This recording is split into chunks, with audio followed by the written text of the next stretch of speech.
Why don't we introduce our discussion of Mr. Mullin by showing a soundbite of him in a hearing where he is questioning Teamsters boss. Oh, the Sean classic. O'Brien. Yeah, there you Let's take a go. look at that clip if we have it. Sir, this is a time, this is a place. If you want to run your mouth, we can be two consenting adults. We can finish it here. Okay, that's fine. Perfect. You want to do it now? I'd love to do it right now. Well, stand your butt up then. You stand your butt up. Oh, hold on. Big guy. Oh, stop it. Is that your solution every Hold it. No, sit down. Sit down. Okay. You know, you're a United States Senator. Sit down. Active. Oh, okay. Sit down, please. All right. Can I respond, Mr. Hold Chairman? it. So much going on in that clip, from Bernie Sanders saying you're a United States Senator to Mullin starting to take off his wedding ring because I think he really thought he was going to roll in the dirt with this guy and mixed up. By the way, interestingly, he is now friends with this Teamsters boss. They've patched it up and they talk fairly regularly now. And in fact, the Teamsters boss this morning put out a statement of support for Mullin becoming the DHS secretary. And in fact, I believe it's one of the reasons that the Teamsters, his friendship now with Mullin is one of the reasons the Teamsters did not endorse Kamala Harris, I'm told. But anyway, let's talk about Mullin because he has an interesting backstory. He was born on a ranch in Oklahoma. His dad ran a plumbing company. He became a mixed martial arts fighter. He's a member of the Cherokee Nation. He went off to college on a wrestling scholarship, but had to sort of leave college because his dad took ill. It was sort of a kind of a George Bailey kind of a moment where he had to come back, take care of the family business, and actually turned it into quite a big operation and started several other companies. Didn't get around to getting his college degree for another dozen or more years. He managed to get an associate's degree, which, by the way, makes him the only senator that does not have at least a bachelor's degree. He then, by the way, he started a home improvement radio talk call-in show on a local radio station. So he probably knows his way around a few DeWalt power tools. And then he gets elected to Congress, and then of course in the Senate, and now he's going to be the DHS secretary. My question to you, Chris, is will he be more? You mentioned Tom Homan, the border czar, as more of a rational voice in this whole immigration debate. Will Mullin be more in the mold of a Homan than he will be like a Kristi Noem? Well, what do you think that Markwayne Mullin thinks about Stephen Miller?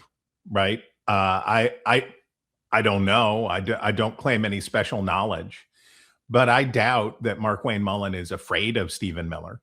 Yeah. I doubt that Markwayne Mullin is eager to have Stephen Miller's approval, or that he's afraid of losing it. This is one of the hallmarks of the first Trump cabinet. So Rubio is different than the rest because Rubio had his own career and was qualified. He's the kind of person that would become your Secretary of State. So Rubio had his own sort of gravitas and would remind you of the people who were in the first Trump administration, right? Bill Barr, former senators, people of import. The rest of the cabinet are people who would not have had those jobs under any other Republican president, right? Pam Bondi, Kash Patel, Pete Hegseth. Definitely Pete Hegseth. Nobody was going to make Pete Hegseth the Secretary of Defense other than Donald Trump. And you can go down the list. So you have all these people, Robert F. Kennedy Jr., who basically owe their existence and their power entirely to Donald Trump. Well, I guess you could say Doug Burgum is a normal selection. Yeah. And we could think of others. Scott Bessent is a normal kind of selection. I guess that's why he felt he had the power to stand up to Elon Musk. Yeah. But although he wanted to roll in the dirt too. There's just a lot of fighting going on. These guys want to fight. But the difference of if you're Markwayne Mullin and you have the infighting of this administration and Stephen Miller come. So when Stephen Miller went to Kristi Noem and was applying public pressure to Kristi Noem to increase the visibility and pain of deportation. Yeah. Kristi Noem's approach to deportation was, we're going to make them self-deport because we're going to make it so awful looking that they will flee. And this is her big selling point, which is the brutality that we use and the high visibility raids that we use are really effective because they're forcing people to flee the country. And I can't imagine that Markwayne Mullin, who is a member of the Cherokee Nation, is going to say, yeah, let's try to terrify people as much as we can. Yeah. Let's make this look as bad as possible. And that Homan was the voice of that and said, no, you have to look professional.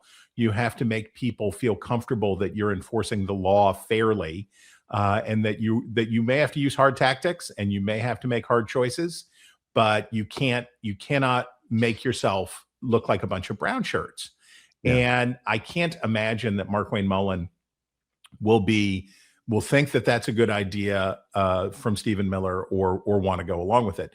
But the difference here, and I think this is why this is a significant hire for this administration, Markwayne Mullin, there are definitely people who will say, you know, this guy was an election denier, which he was election denial-ish. He definitely, on January 6th, he right. helped the to literally man the barricades and to hold off the, you know, to try to protect the Capitol Hill police. That's what I was going to say. He played the game, the crummy game that a lot of Republicans played, where they were like, we know this is going to fail, so let's try to get both the best of both worlds, in which the election is certified, but we've gotten on the record saying that we're trying to fight it. So he definitely, you know, he was along with, by the way, Kevin McCarthy and Steve Scalise and a bunch of other people. Oh yeah, who played that little game. But Markwayne Mullin enjoys the respect of his colleagues. He is a person who, and I have talked to plenty of senators about him. They may have their beef about Mullin on a particular issue, or think that he is too much of brings too much MMA energy or whatever else, but they think he's honest, right? They kind of like him. Yeah, they think he's honest in his dealings with them, and they think that he is trying to accomplish things.